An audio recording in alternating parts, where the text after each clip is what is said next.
Hare Krishna. Okay, here we are at Nitai Mandir. We're going to go on a little quick tour of Govindas gardens. I just picked this a couple of minutes ago. We have a pear tree. It's got hundreds of pears on it. Tomatoes in the greenhouse. And we're doing a little pebble path here. My wife is doing this. It's going to look like this part. So over here we have wine barrels full of tomatoes. And over here, marigolds. I just picked those yesterday for Prophet's garland. Tomatoes in a raised bed. As you can see, everything is producing as they should. Alright, now we'll take a look here at Govindas gardens out back. There's 3 of them. I'm going to do this fairly quickly. So the first thing we come to here is 18 blueberries in bird netting. Keep the birds out. I just picked some blueberries yesterday. And here's garden 2 and garden 3. Over here is a ginkgo biloba tree. Just planted that in the spring. I'm going to use that for herbs. So tomatoes and squash. These are mustard greens, beets, more squash patch. I'll show you these squash in a minute. I probably got about 60 squash, winter squash in here. Now here's a nice pumpkin. This is called Rouge des Tempes. Beautiful. And here's, I think there's about 12 rows of potatoes. The plants are dying back. And we let the potatoes just harden up in the ground.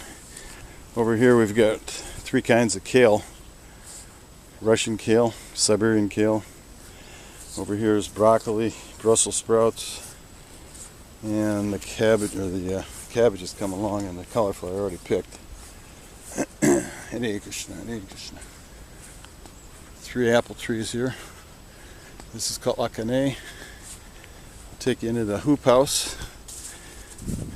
These are all peppers. You can see these banana peppers. And we got some eggplant growing in here. Down here. These are hot peppers. Save those for chances. Apple trees. Check out these pears. I don't know how many's on here. Probably 200-300. Every day I'm out here chanting my rounds and I hear them plopping on the ground. So I'm trying to keep up with them. These are, what are these called? These apples are huge. They're kind of yellow-red.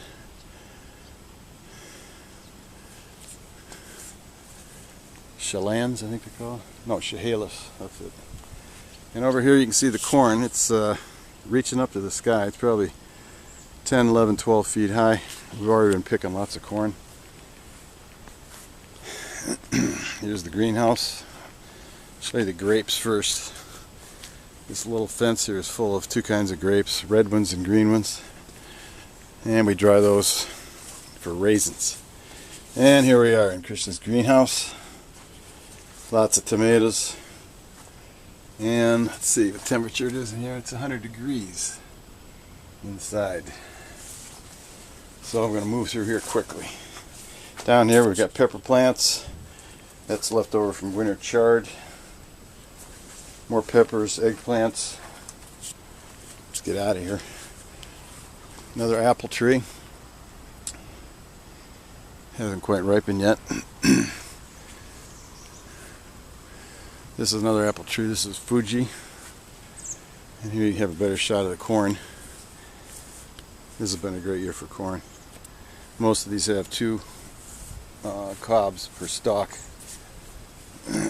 Down here is cucumbers.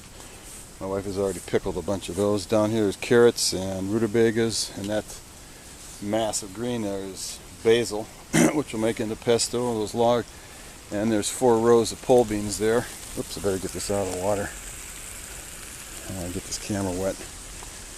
And this is asparagus here in the foreground, and you can see I'm watering this part of the garden. Let's move over here. Get out of the rain here. These are Helena flowers. They're called Helen flowers. Beautiful. The bees love these. Except when I water them, it chases the bees away. So you can see there behind the sprinkler, there's 4 rows of pole beans. And lots of rose bushes here. Lots of flowers, roses. There's 4 roses on this arbor.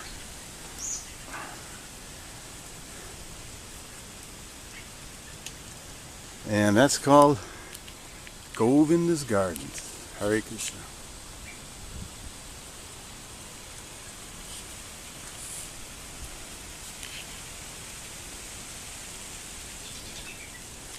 This is where I chant my rounds in the morning. Meditate on Krishna. In the words of Shastra. I'm trying to please Srila Prabhupada. So I know for a fact this is pleasing to Prabhupada because this is the second phase of the Hare Krishna movement. He wanted us to grow our own food, become self-sufficient as much as possible, and in this way remain independent of the so-called material Kali Yuga rat race. When you're independent, that's what you are. You're independent. You can basically do what you want. So we want to do what Krishna and Prabhupada says, but you can't do that if you're working for karmis all the time. So the Vedic system acknowledges independence in lifestyle. It's so important to be independent for your livelihood. That way you can pursue this principle of self-realization and God consciousness, which is easily done in this age by chanting Hare Krishna, Krishna Krishna, Hare Hare, Hare Ram, Ram Ram, Hare Hare. All glories to Srila Prabhupada.